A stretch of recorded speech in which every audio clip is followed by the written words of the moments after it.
Ian Duncan Smith delivered a bleak forecast claiming many people will lose their jobs if working from home is maintained, as ecosystems designed around office spaces would cease to exist.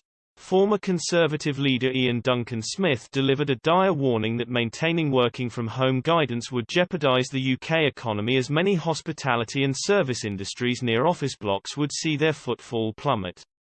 As a result, many would lose their jobs, and meaning some would require government support to remain economically afloat, spelling disaster for the Treasury. The Conservative MP added people were more productive when they were in the office, and said creativity was best done when face-to-face debates about working from home have engulfed Westminster, as different government departments are split over how to reintroduce civil servants back to the office.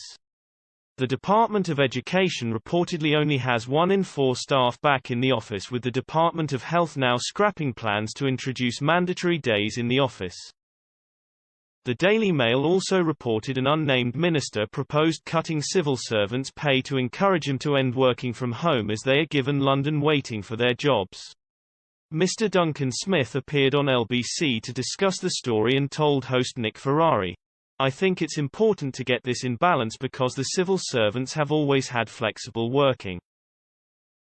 So often people will sometimes work from home, sometimes work from the office. The question really is, should they be able to say no, I'm not coming into the office at all? And I think that's going to have to come to an end. By the time we sort of generally get back in September, there should now, with everyone getting double jabbed, be pressure to be in the office more than you're away from the office, and I think that process is the case.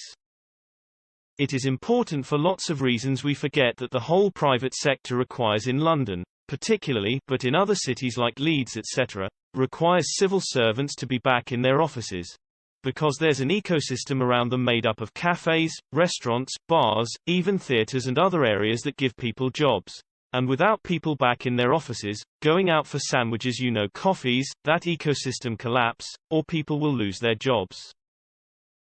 There will literally be redundancies on a wide scale if people don't come back to the offices, so thinking of others is quite important. Mr. Duncan Smith added there were practical reasons for people to return to the office, as it would enable new starters to be shown the ropes easier. Chancellor Rishi Sunak also agreed with this position several weeks ago, where he urged Britons to return to the office and recalled his personal experience of making lifelong friends and partners while in the work environment.